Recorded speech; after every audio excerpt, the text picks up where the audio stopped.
Bueno, pues buenas tardes a todos ustedes. Les saluda René Chávez Domínguez, presidente del Grupo de Historia del Parque de la Revolución. Bienvenidos a nuestra plática semanal. Ya será nuestra penúltima plática antes de tomar unas vacaciones decembrinas. Bien, el día de hoy pues tenemos una charla que va a resultar interesante, como todas las que nos ha compartido el doctor Hernán Sagarnaga Alarcón. Es la historia del tiempo. El doctor Sagarnaga es originario de Ciudad Camargo, Chihuahua. Es coronel médico cirujano otorrinolaringólogo del Ejército Mexicano, actualmente retirado del mismo y ejerce en la práctica privada. Es compañero aquí del grupo desde el año 2017 y pues nos ha impartido varias pláticas, como precisamente la historia de Camargo, Hernán Cortés y la conquista de México, historia de las pandemias, de los apellidos, Albert Einstein, que es nuestra plática con más visualizaciones en nuestro portal de YouTube. Bien, entonces, pues bienvenido, doctor, y adelante, cedemos aquí el micrófono. Pues muy buenas tardes a todos, y es un gusto poder compartir esta experiencia de lo que es el tiempo. Hace algunos años un compañero aquí en este mismo grupo mencionó que el año iniciaba en marzo con los antiguos romanos, y de ahí despertó mi curiosidad de cómo el tiempo se ha venido modificando a través de la historia. ¿Por qué el tiempo empezaba en marzo? ¿Por qué ahora comienza en enero? Para todo esto hay una razón. Entonces ese es el motivo de esta plática, analizar el tiempo en sus diversas facetas. Ya nomás compartimos la pantalla y poder iniciar.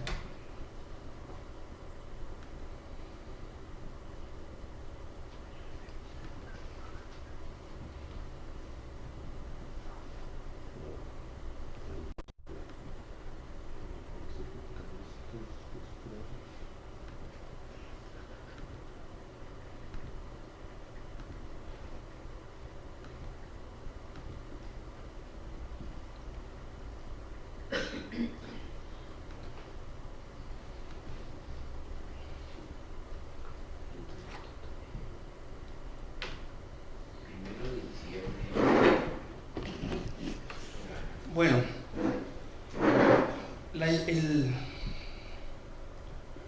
vamos a ver en esta plática el origen del tiempo, lo que es la teoría del Big Bang.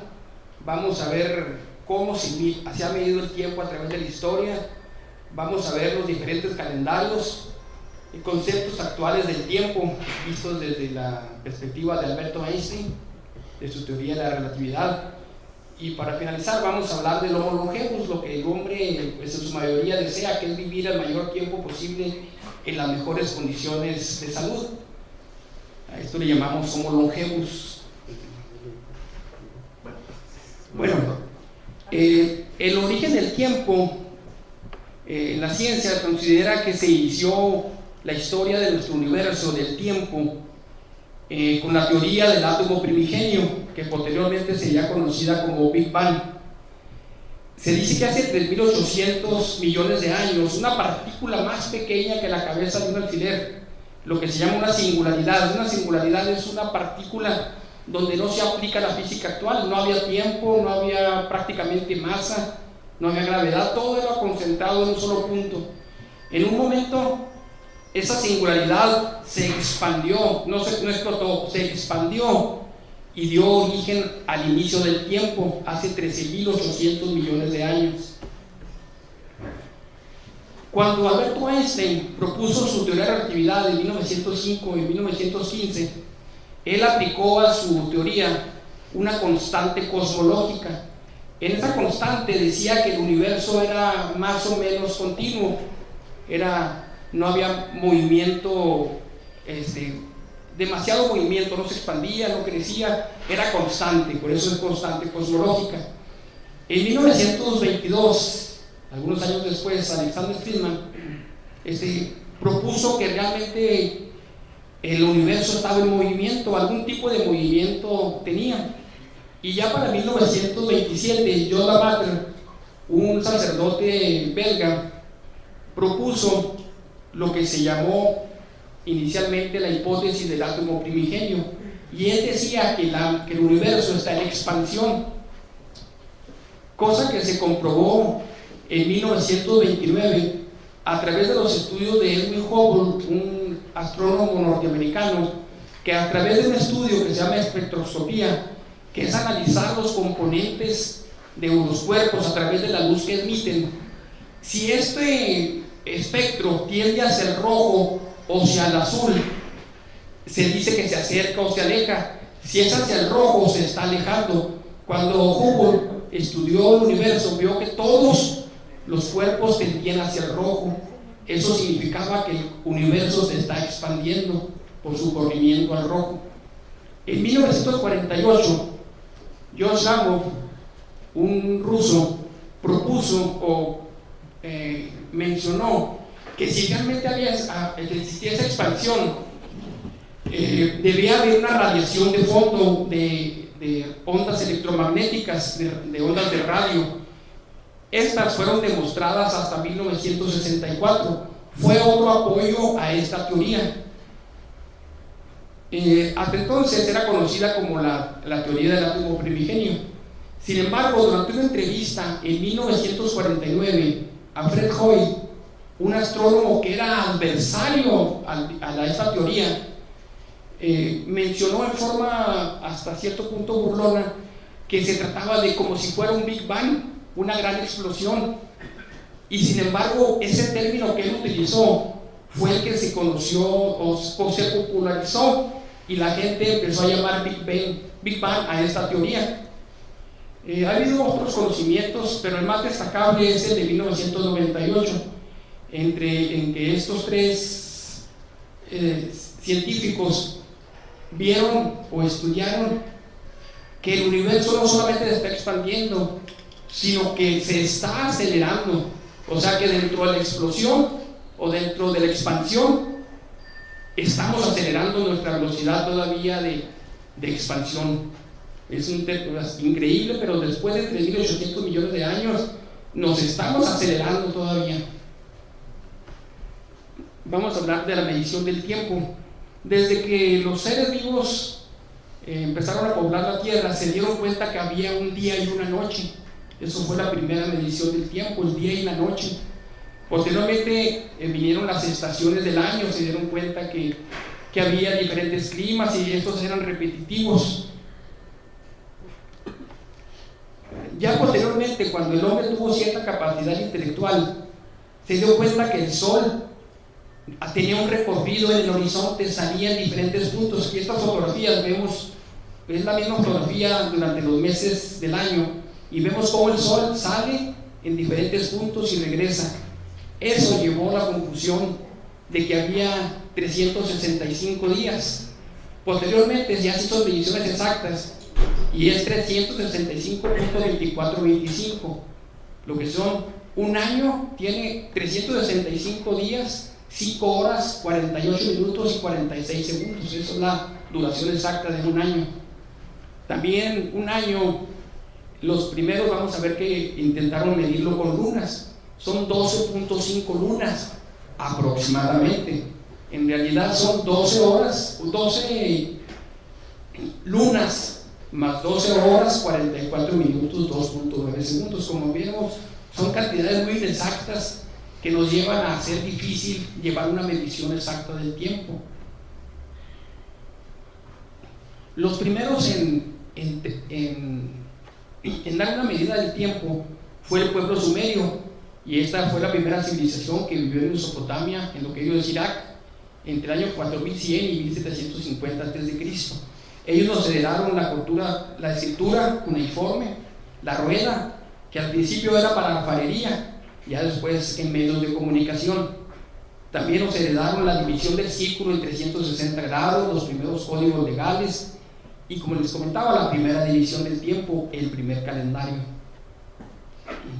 Cuando los sumerios, el éxito de ellos fue tener una gran producción de alimentos, un exceso en la producción, llevaron muy buena contabilidad, tenían contabilidad, y ellos, para contar, utilizaban las 4 falanges de la mano, las 12 falanges de los 4 dedos de la mano. Eso multiplicado por los 5 de la otra mano eran 60. Entonces su contabilidad era sexagesimal. 4 por 5, 60. 12 por 5, 60. Posteriormente los romanos iban a tomar esa contabilidad de 60 para dividir la hora en 60 minutos y 60 segundos. La semana fue una herencia de Babilonia, en la misma área de Mesopotamia, algunos cientos de años después. Semana es una palabra que viene del latín septimana, que significa perteneciente a 7 días. Semana, séptimo, 7 días.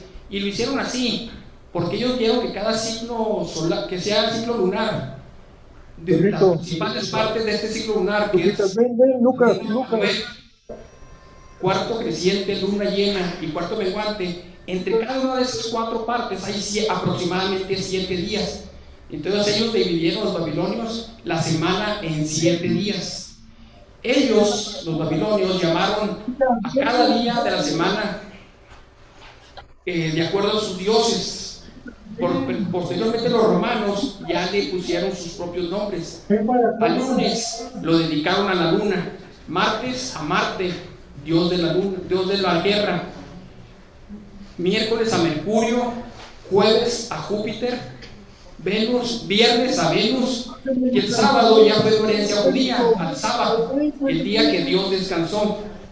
Y el domingo es una palabra latín que significa Dominicus, viene Dominicus, que es el día dedicado al Señor. Los nórdicos germánicos también dieron sus nombres a estos días. Moon a lunes, Monday. Martes, Tiu es el dios de la guerra, Tuesday. Miércoles, Wednesday también, que es como el correspondiente a Mercurio. Jueves a Thor, Thursday. Viernes a Freya, que también es diosa de la fertilidad, Friday. El sábado sí quedó como el astro, que es Saturno, Saturday. Y el domingo al sol, Sunday. En 1988 se estableció la norma ISO 8601 que establece que las semanas comienzan el lunes. México no ha firmado esta norma, y si ustedes ven los calendarios mexicanos casi siempre empiezan en domingo, como si fuera el primer día, pero la norma dice que debe internacional, el que se apegue a ella pues va a empezar el lunes. México no está apegado a esa norma internacional. Ahora, siguiendo con la medición, reloj es una palabra que viene del catalán reloj, que a su vez viene del latín orologión, y esta del griego, que significa anunciar la hora. El primer reloj que se utilizó fue el reloj de sol en Egipto, llamado Sechat. Aunque aquí marca las 24 horas, pues en realidad un reloj de sol nada más marca las horas durante el día. Sechat proviene de la época del faraón Tutmosis III, en el año 1500 a.C. Un reloj de sol está formado por un gnomón o una aguja y una esfera solar donde se ponen las horas y marca la hora que va conforme va avanzando el sol en esta esfera. Con la sombra va marcando la hora. En Chihuahua, el día, la luz del día dura en diciembre 10 horas 19 minutos. Y en verano, el 21 de junio, el día más largo, 13 horas 58 minutos. Es importante mencionar que el día, desde cuando hace 4.500 años, 4.500 millones de años que surgió la Tierra, que se formó la Tierra, hay unos que dicen, yo encontré informes que dicen que duraba 4 horas el día, o entre 4 y 10 horas un giro de la Tierra. El día duraba entre 4 y 10 horas. Cuando se extinguieron los dinosaurios hace 65 millones de años, el día duraba 23 horas y media. O sea, la Tierra se ha ido enlenteciendo su velocidad. Dentro de algunos millones de años el día tendrá 25 horas, se va a ir haciendo cada vez más lento. El reloj de sol de mayor tamaño en el mundo se encuentra en Zaragoza, España, construido, inaugurado el 2009. Este tiene una aguja, un omen de 46 metros de largo y proyecta una sombra en ocasiones hasta de 500 metros, y esa sombra en su extremo más distal llega a tener una velocidad hasta de 7 metros por segundo en algunas épocas. Posteriormente aparecieron los relojes de agua llamados clepsidras, el año 1400 a.C. en Babilonia. Estos posteriormente los adoptaron los griegos, los romanos, se hicieron de diferentes modelos, y aquí tenemos algunos de esos dispositivos, las clepsidras, los relojes de agua. Estos, desafortunadamente, era difícil llevarlos en los barcos para la navegación, cosa que fue más su uso del reloj de arena, que apareció mucho tiempo después, también llamado Clepsamia, en Italia. Se hace mención de él desde el año octavo, del siglo VIII. Sin embargo, la primera evidencia ya de un dibujo de un reloj de arena aparece en un cuadro que se llama Alegoría del Buen Gobierno de 1338 del italiano Ambrogio Lorenzetti. Ahí vemos parte de esa obra y el primer reloj de arena que se tiene dibujado. Posteriormente aparecieron los relojes mecánicos. El Papa Silvestre II en el siglo X elaboró un mecanismo que funcionaba con pesas, y ese mecanismo fue utilizado para construir relojes. Los primeros relojes fueron de mecánicos.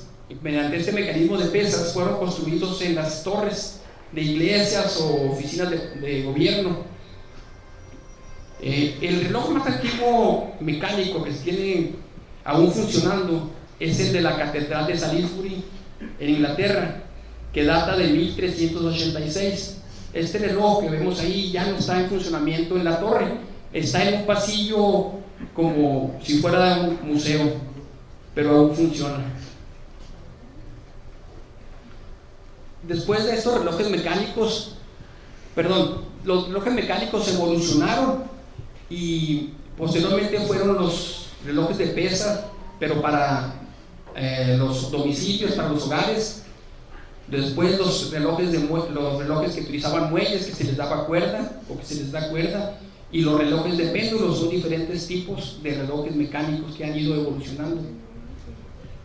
El primer reloj de bolsillo fue construido por Peter Heyne en 1504, y el primer reloj de pulsera que se elaboró fue para una mujer, Carolina Murat, hermana de Napoleón, en 1810. Era como considerado un poquito femenino llevar el reloj, por lo que tardaron casi 100 años en hacer el primer reloj para hombre, el reloj de pulsera. Lo elaboró Santos de Cartier en 1906 para Alberto Santos Dumont, un piloto brasileño.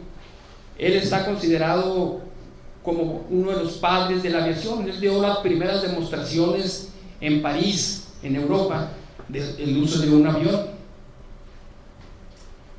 Posteriormente aparecieron los relojes de cuarzo. El primer reloj de cuarzo apareció el 25 de diciembre, fue construido y presentado el 25 de diciembre de 1969.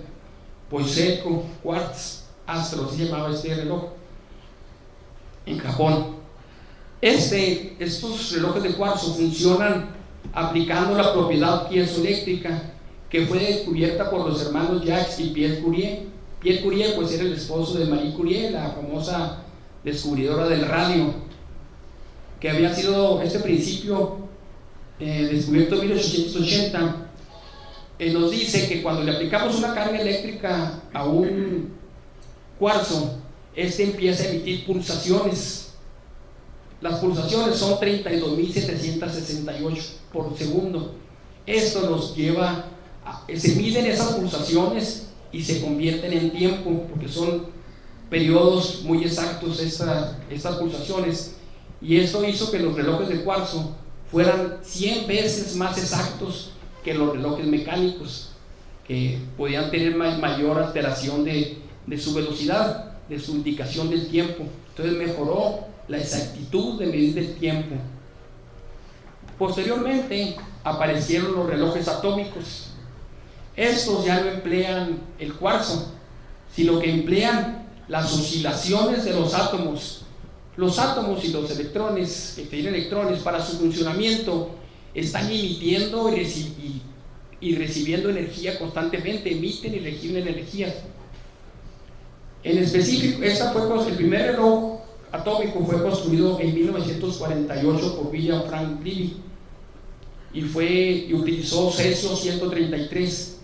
Las oscilaciones, esta energía de los átomos del cesio 133 produce 9.000 millones de oscilaciones por segundo, un número muy grande. Los relojes atómicos más exactos cree que puede llegar a requerir ajustes de un segundo cada 30 millones de años. O sea, son relojes muy exactos, tan exactos que la unidad de medida más pequeña que logran medir es el femtómetro.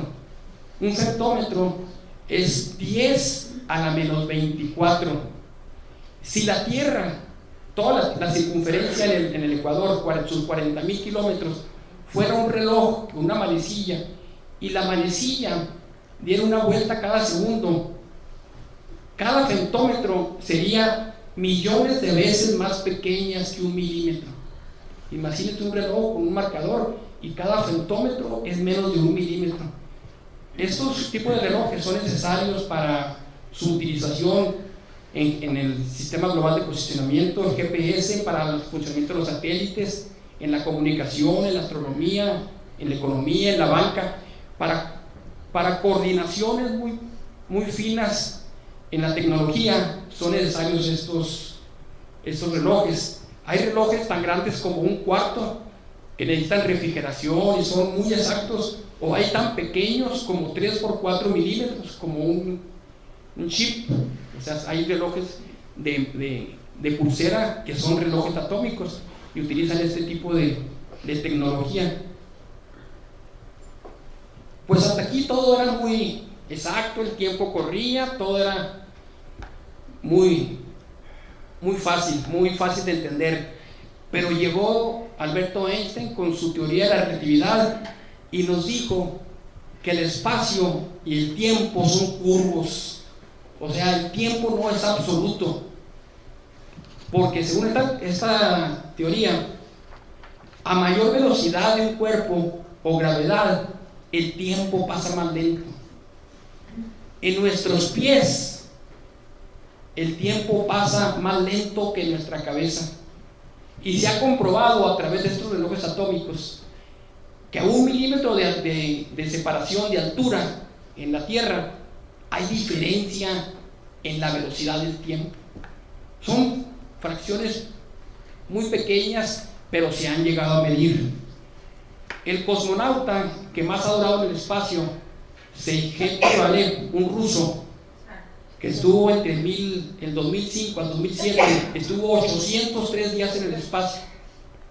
Él tuvo una ganancia de tiempo de 22 milisegundos en 800 días. O sea, es despreciable, ¿verdad? Un poco.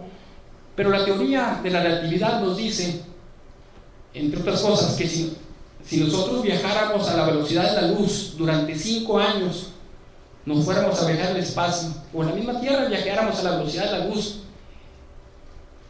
durante 5 años y paráramos 5 años después, en la tierra habían pasado 50 años. Ahí es más significativo el paso del tiempo. Bueno, calendario es una palabra vamos a ver los calendarios ahora. Calendario es una palabra que viene del latín calendario, que significa libro de cuentas. Calendas, se le llamaba en Roma al primer día de cada mes. Y año es una palabra que viene también del latín annus, que significa anillo, por lo cíclico que son los años.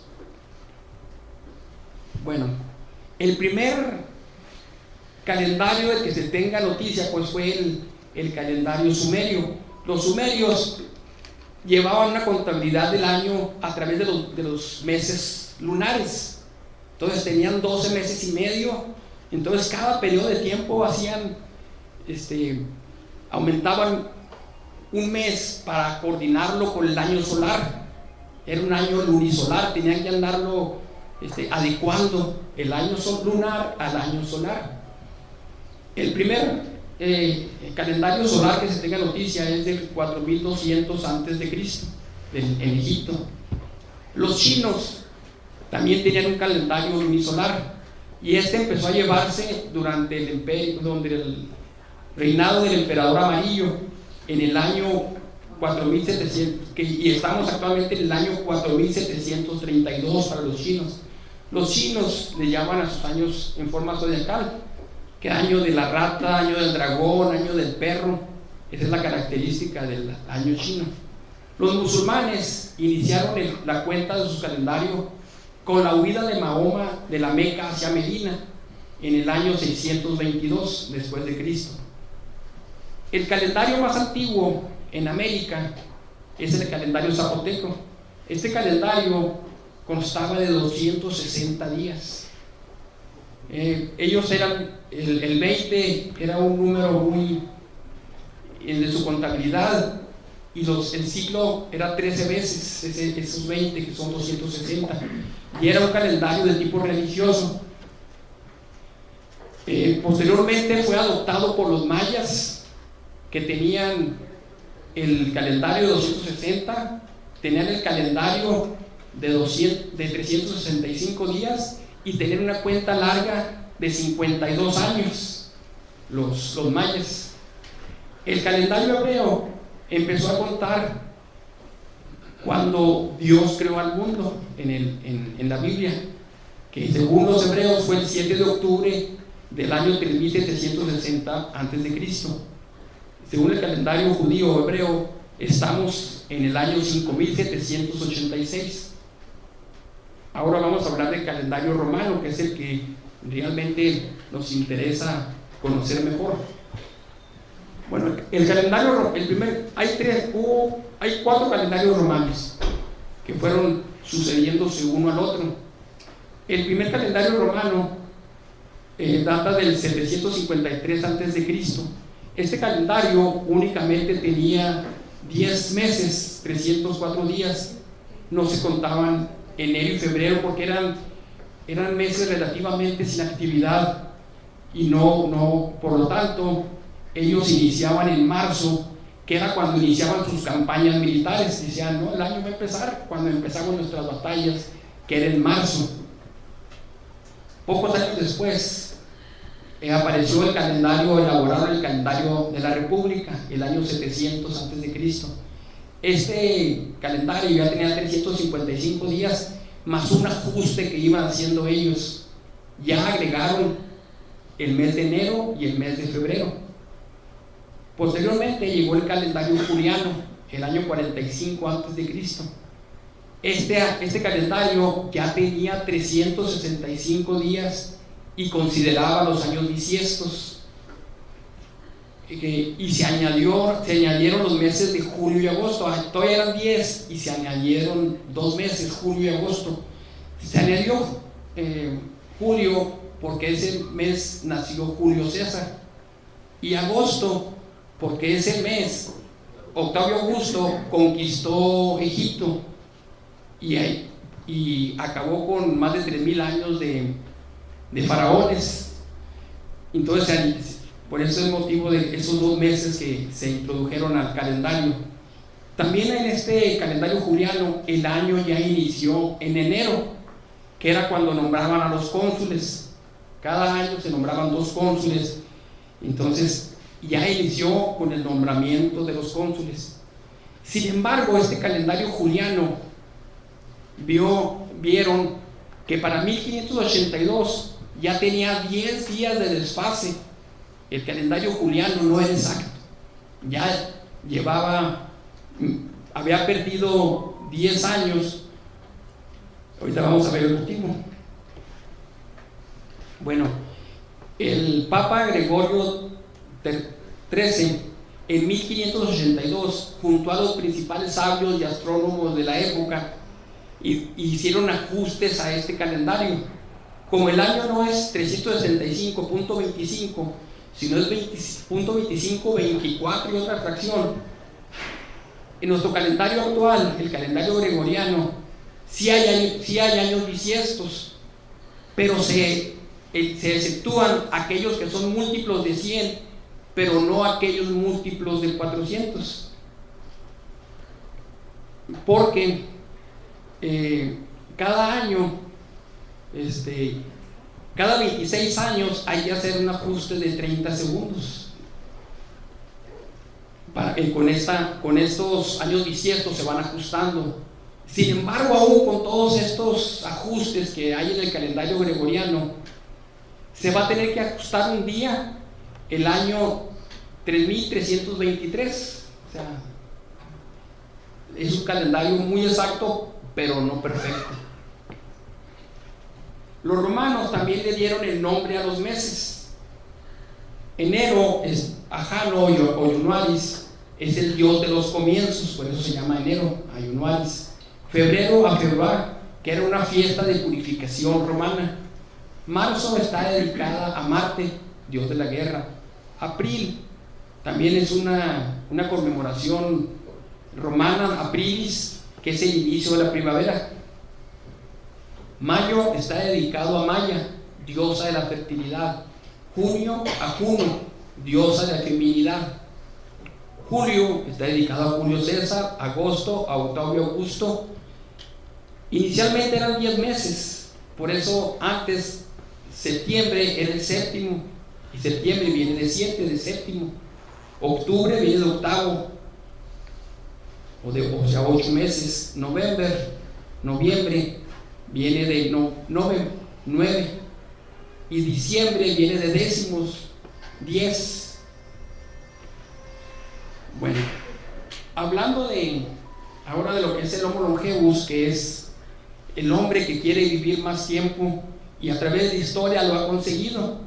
Pues en la Edad Media el promedio de vida era entre 30 y 35 años, y esto principalmente debido a las infecciones y a la alta mortalidad materno-infantil. Con el avance de la ciencia, de la medicina, actualmente el promedio internacional de vida de un hombre es de 70.9 años, y para la mujer 76.2 años.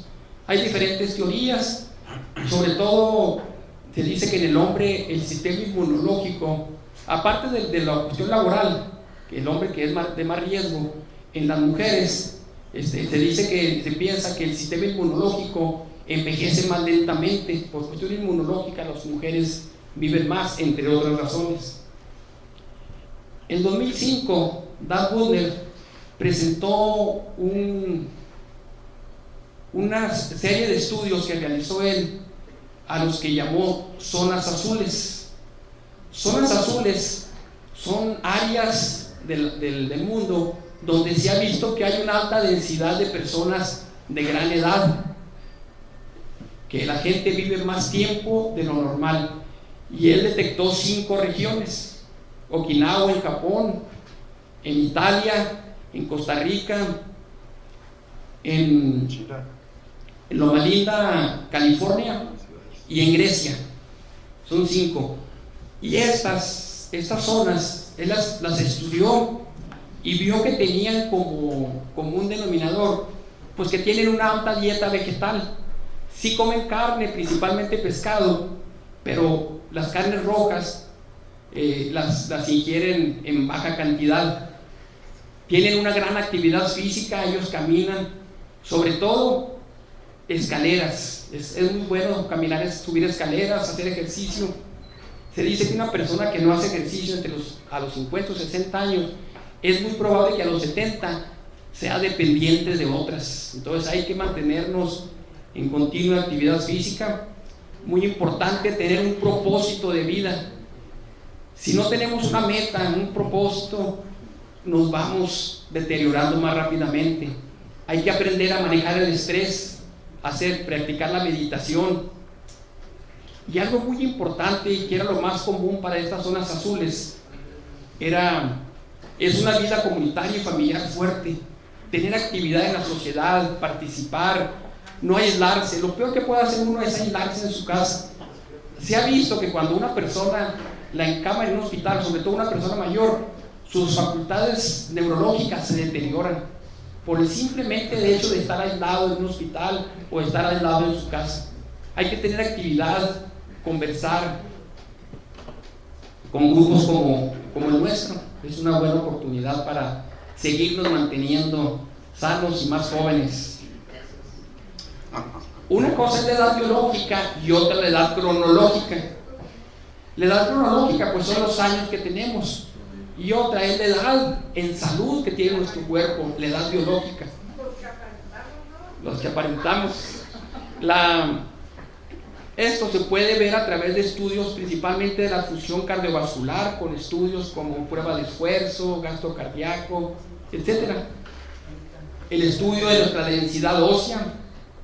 Y algo que viene a caer todo esto a los telómeros. Los telómeros son una parte del ADN que inicia la replicación de las células.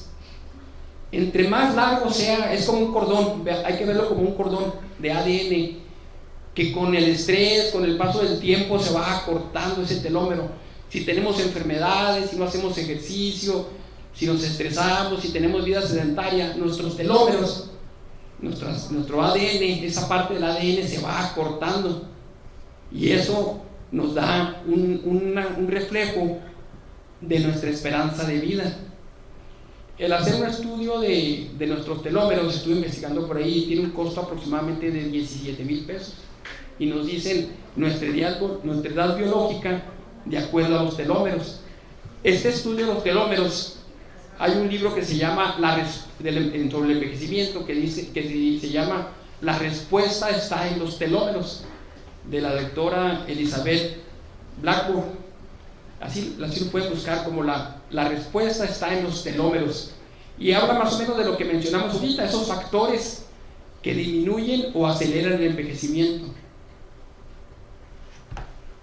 La persona que más ha vivido en la historia es la francesa Janine Loos Calmet, que nació en 1877 y murió en 1997, es decir, murió a la edad de 122 años con 164 días.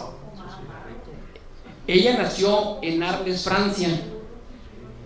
Arles, Francia, pues a veces los que nos gusta la vida de Vincent Van Gogh, pues sabemos que él vivió una temporada ahí en Francia, y este personaje, Jean-Louis, lo conoció. Ella tenía como 11 años, y dice que Van Gogh llegó a la tienda de su tío a comprar lienzos y colores para sus pinturas. Ella recuerda a Van Gogh como una persona de mal aspecto, malos modales y que olía a cigarro, y supo que acostumbraba a visitar burdeles y lugares de ese tipo. No le cayó muy bien Van Gogh. Ella se piensa que llegó a esa edad debido a factores genéticos y sobre todo a una vida cómoda. Ella era burguesa, por decir de una forma. Tuvo una vida pues relativamente relajada. Ella acostumbraba a consumir aceite de oliva y chocolate, y sobre todo a no estresarse. Ella tomó, aquí la vemos en una fotografía fumando, pues en realidad ella agarró el hábito del cigarro a los 112 años de edad. O sea, ya al final,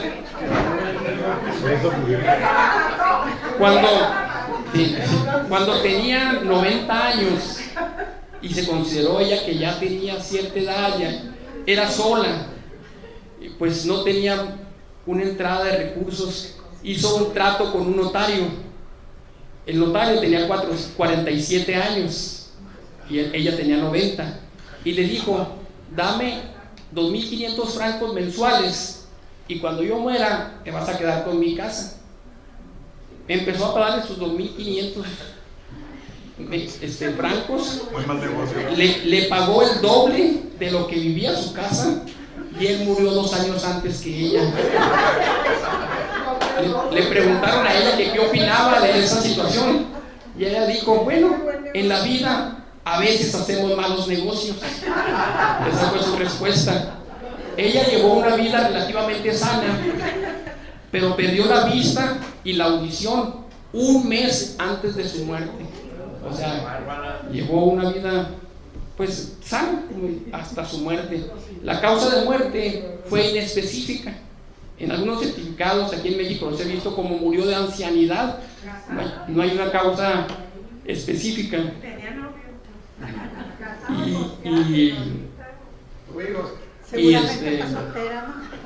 Y pues eso es todo. ¡Bravo!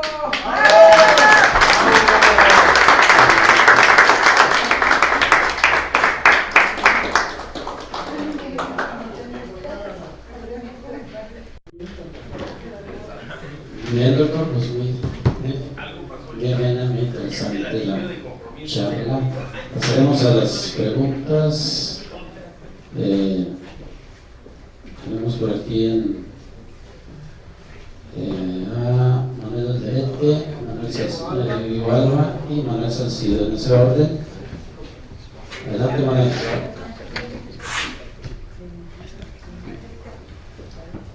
Pues una felicitación.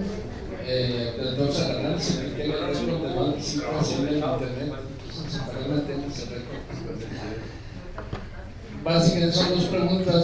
Me tocó ir a Vilcabamba. Vilcabamba es un lugar de Ecuador que está en Bajo Ecuador, y que en los años 60 salió un reportaje de selección de Río Pillés, donde hablaban de que era el lugar donde vivían de la eterna juventud y que vivían muchos años, y total que se hizo famosísimo, sigue siendo famoso, porque hay lugares donde se retira gente, incluso Cantinflas creo que se fue para allá, ya cuando estaba más grande. Entonces el tema es de que después se hizo una investigación de por qué vivían tanto, que ya se morían muchos que estaban.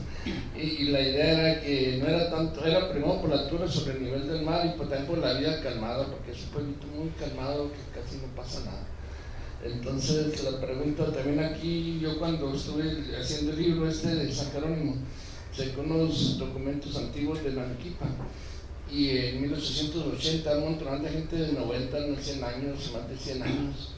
También es una zona muy alta y también muy calmada en aquellos tiempos. Entonces la pregunta número 1 es de la influencia de la altura sobre el nivel del mar, donde hay menos oxígeno y hay menos oxidación. La segunda pregunta es sobre el vino. Cuando hubo un reportaje sobre el vino que comparaba lo que tomaban los de Francia y lo que tomaban los americanos, y se sacó que vivían mucho más y se enfermaban mucho menos por el vino. Segunda pregunta, el vino. Y una pregunta un poco más diferente es de los relojes. Ahora se encontró un documento de 1778 aquí en Chihuahua, cuando está Quintero de Croix, y el que lo escribe habla con mucha, a las 8 fue a tal lugar y a las tal hora fue a tal lugar. ¿Qué reloj tenía ese señor? O sea, en 1770 era de sol, o cómo salía la hora. ¿Sí? Muchas gracias.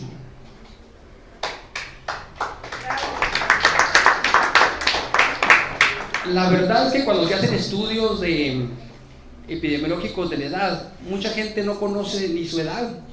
Entonces los ven acabados y se aumentan la edad de ellos. O esos estudios de las zonas azules fue con registros de actas de nacimiento, y se comprobó caso por caso, porque se encontró que en muchas regiones la gente se aumentaba la edad para cobrar pensiones o para... Inclusive había gente que ya seguía en el registro y estaba muerta y seguía apareciendo como que estaba viva. Entonces van a decir, no, pues ahí había muchos... Entonces había muchos fraudes en la cuestión de la edad. Pues el reloj, ustedes saben, era el de sol. Aquí en Chihuahua hemos visto aquí por la calle Cuauhtémoc, que he visto un reloj de sol. En el Torreón, acá por Mamajalca, hay un reloj de sol. Se utilizaban. El reloj de sol no era tan rara su ocupación. En el café Calicanto hay uno. Y el vino, bueno, sí, el vino contiene una sustancia que se llama resveratrol, que es un protector cardiovascular. Y ese puede ser comprado en las farmacias, ¿verdad? No es necesario tomar vino. Pero es el componente médico del vino que, y sí es cierto, los franceses hay menos muertes por infarto y se cree que es por el resveratrol, por su alto consumo de vino tinto. El vino blanco no, porque no tiene el resveratrol, que viene de la cáscara de la uva. Me faltó hablar de un tema muy importante que no, los usos horarios. Los usos horarios, pues es otro tema que voy a dejar pendiente porque tenía preparada la plática y esta no era la plática definitiva. Me faltó ahí hablar de usos horarios, que es muy importante también cómo se fueron estableciendo. Anteriormente cada ciudad tenía su hora de acuerdo a la salida del sol. Pero hubo un momento en el que se unificaron con los usos horarios, pero a todos nos es un desorden. Lo que debería haber sido 24 usos horarios terminó siendo 38, porque hay países que se adelantaron 15 minutos, 45. Entonces cada quien a su libre albedrío acomodó los horarios, entonces son 38 usos horarios. Hay una carretera en Estados Unidos, en el pueblo Navajo y Hopi, en Arizona, que en unos cuantos cientos de kilómetros hay que cambiar la hora 7 veces. Entra a un poblado, lo cambia, sale, a veces con tan solo 10 kilómetros de diferencia, cambia 3 veces la hora. Entonces, el horario de verano que fue establecido, se usó por primera vez durante la Primera Guerra Mundial en Inglaterra, para disminuir el consumo de carbón. Ese fue el motivo del horario de verano. Sin embargo, se ha visto que realmente el ahorro energético, sobre todo electricidad, no es tan importante, y es más lo que afecta a la salud el cambiar los horarios. Nosotros tenemos un ciclo circadiano, un ritmo circadiano. Cuando nos alteran este ciclo, no es bueno para la salud. Entonces en México se decidió dejar de usarlo por esa razón, pero muchos países pues lo siguen aplicando el horario de verano.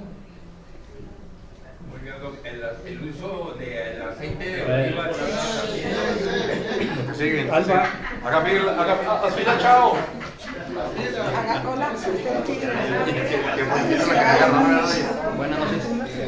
A ver. Lo felicito por el tema. Es increíble, pero todo tiene su tiempo. Yo agradezco a mi madre que ella me enseñó el reloj de arena y lo aprendí.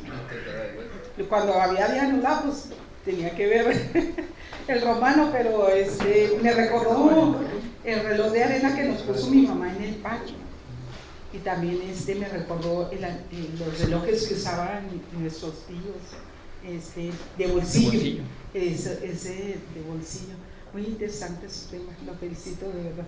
Ese sería mi comentario. Manuel, ¿has sido? Sí,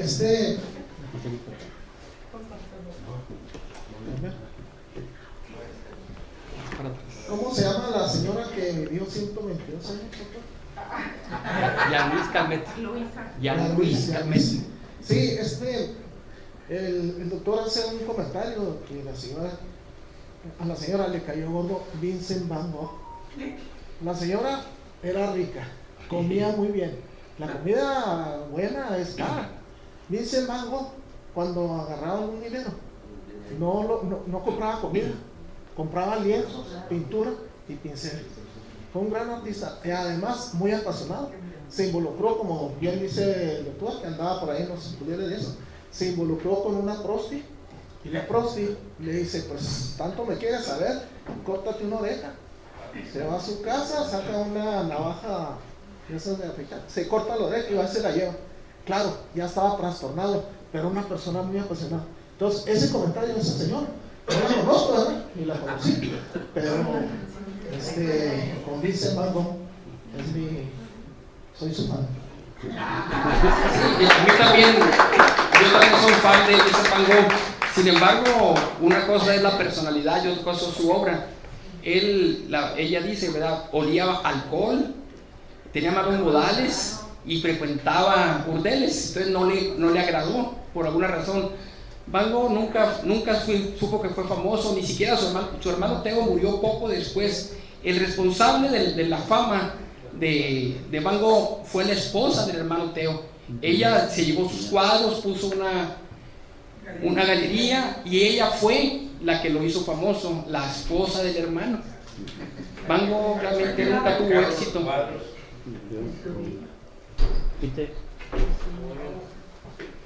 Perdón que los interrumpan, en el baño en el baño donde hay un pastor, ¿no es de alguien? ¿Qué? Un pastor. Un pastor.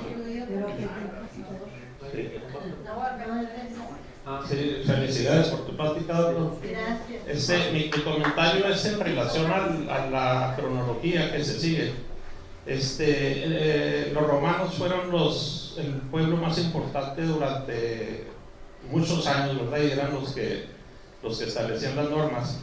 Ellos se ponen el 21 de abril del año 753 como la fundación de Roma, pero eso es mitológico, pues Rómulo es mitológico. Entonces ahí no se llevaba una cronología en ese entonces. Del 753 al 509 es lo que dura la monarquía. En el 509 al 27 empieza la república. Ahí se empieza a llevar el orden de los años por los cónsules. Cuando termina la monarquía ya no quieren reyes y nombran 2 cónsules. Esos cónsules son los que van a gobernar Roma. Y en los libros de historia de Roma no se dice el año tal, se dice el año del cónsul tal y el año de tal cónsul. Pero hay muchos cónsules que repitieron, hay unos que repitieron hasta 8 veces y no está muy exacto eso. Ya en el año 27, como lo conocemos ahora antes de Cristo, entra el imperio con Augusto y ahí ya se nombra el año 0 como el nacimiento de Cristo, pero ahí todavía los romanos no aceptaban el cristianismo. Todavía en el año 5 Nerón, pues odiaba o no odiaba a los cristianos, sino que no quería que interfiriera con sus dioses, y fue hasta el año 200 o 250 después de lo que conocemos como después de Cristo, cuando la iglesia pone un año como nacimiento de Cristo y de ahí empieza el año 1 hasta nuestras fechas. Entonces siempre ha habido una incongruencia o una falta de creencia sobre nombrar esos años, el año 400 antes de Cristo, el 430, porque no se llevaba en ese entonces eso.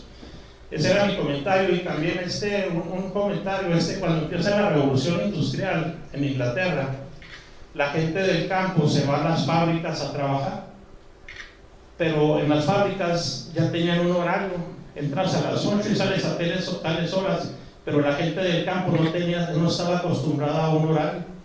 Entonces se inventó o se creó un nuevo oficio, que eran las personas que iban a despertar a las personas que se habían cambiado a la ciudad para que entraran a trabajar. Bueno, muchas gracias.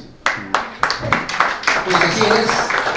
Los cónsules, se nombraban 2 cónsules y esos eran los encargados de llevar la cuenta de los días, hacer los ajustes de los años.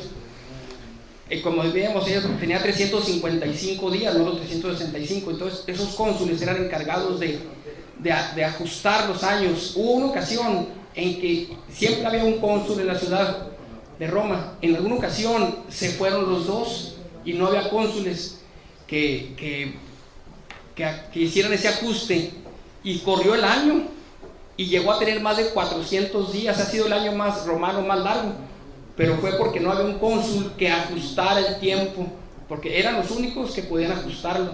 Entonces, en su ausencia, fue el año, tuvo un poco más de 400 días ese año, ha sido el año más largo romano, por ese motivo, porque la ausencia de los cónsules. Muy bien. Angélica. Bueno, yo le voy a hacer una pregunta clínica. Habló de los telómeros. Sí. Que se hace un estudio y ahí se ve si hay desgaste o no.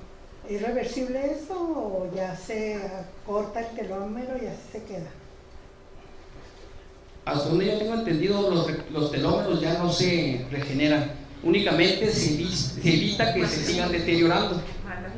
Es decir, no hay forma de regenerarlos. Cuando una célula pierde, o los cromosomas se pierde su telómero, la célula deja de replicarse y se acelera el envejecimiento. Esa es la función de los telómeros, favorecer la replicación celular. Sí. ¿Se gusta, compañero? Después de...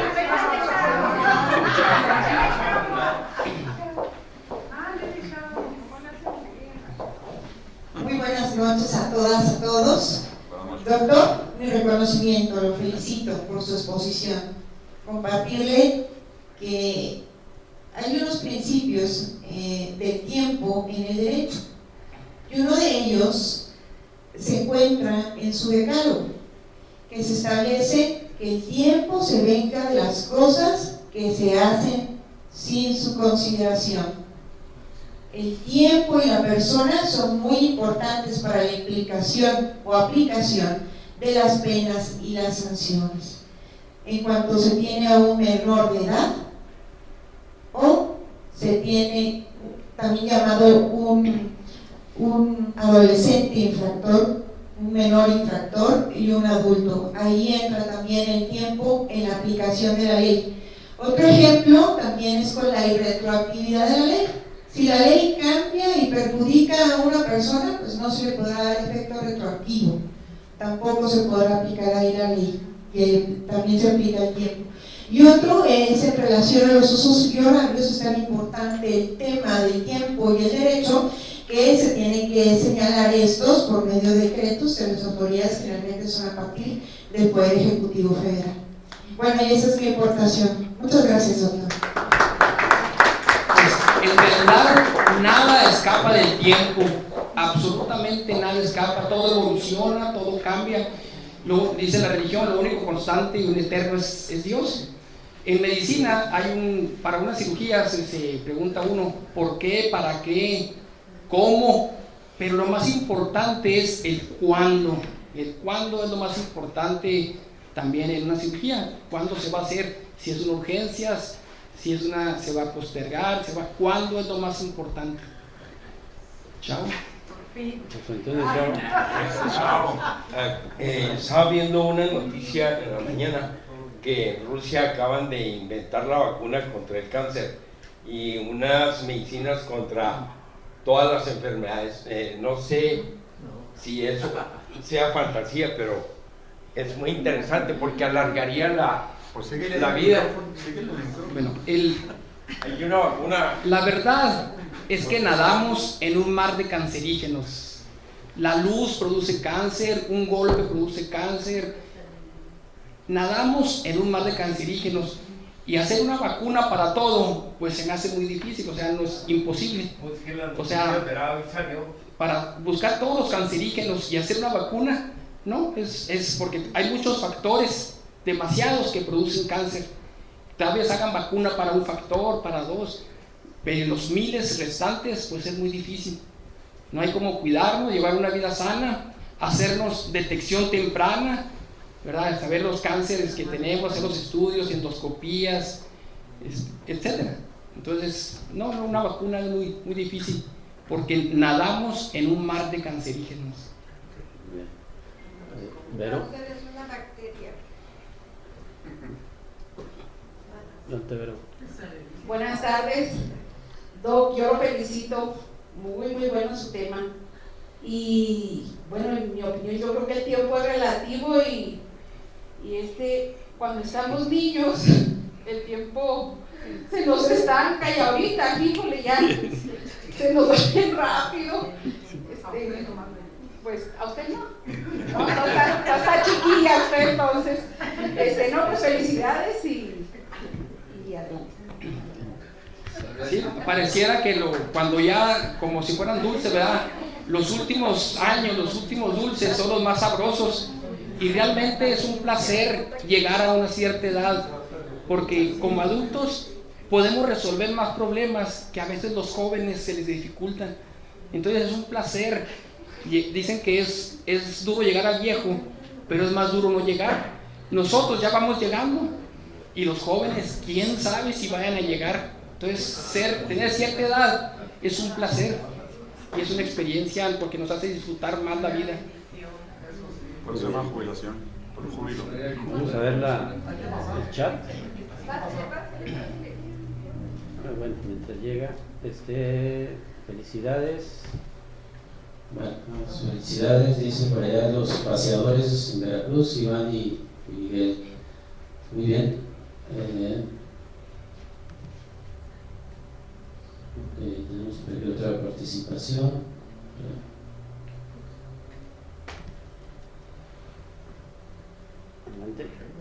Buenas noches a todos. Pues la primera ocasión en que tengo la oportunidad de estar aquí con ustedes, ¿verdad? Bienvenido. Con Alba. Bienvenido.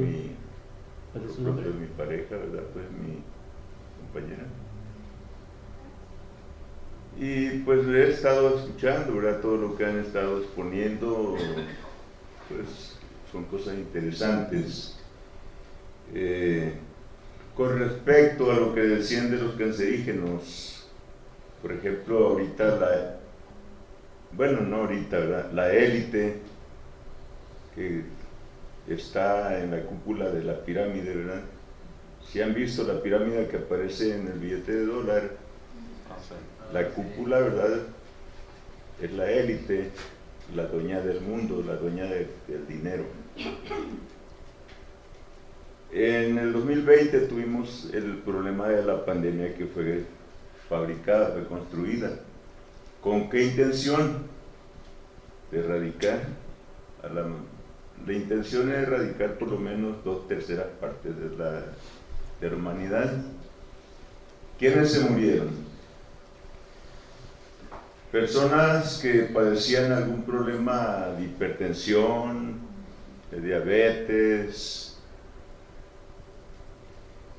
y como si recordaremos, los medios de comunicación en todas sus formas, la prensa, la radio, la televisión y el Facebook y todas las redes sociales, las 24 horas del día estaban inyectando, ¿qué?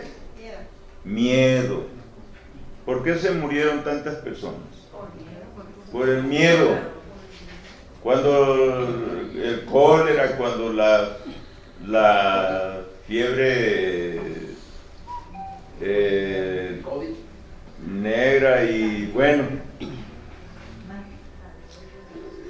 cuando la peste negra o esa enfermedad que atacó países europeos principalmente, dicen que la enfermedad mató a 5,000 personas. El miedo mató a más de 50,000. ¿Sí?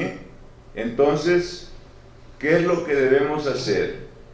Apegarnos a lo que nos dicen los medios de comunicación o las instituciones que tiene que maneja la élite para controlar al mundo, la Organización Mundial de la Salud, la Organización de las Naciones Unidas, la UNESCO, la UNICEF y todas esas instituciones que influyen sobre toda la humanidad. Si le hacemos caso a lo que nos dicen ellos, que las vacunas, todas las vacunas están diseñadas para matar. Cuidado. No estamos saliendo del tema, ¿no? No, sí, o sea, por la cuestión que decían de los cancerígenos, ¿verdad? Porque realmente lo que mata y que produce el cáncer es... A mí me gustaría, yo insisto, antes que nada, que fuera otro tema, ¿no? El miedo. Por respeto al doctor, que es el que sí, está dando el tema. No, sí, porque el tema que presentó el doctor, claro, el tiempo, ¿verdad? Cómo se ha medido, muy interesante, ciertamente, y de ahí se derivaron otros subtemas, entre ellos los cancerígenos, y yo dije, bueno, pues voy a hacer una pequeña participación. Ahí, disculpen, Muy bien, su opinión. La opinión. Su opinión, algo personal. Bien, pues damos por concluida nuestra charla. Un aplauso para el doctor.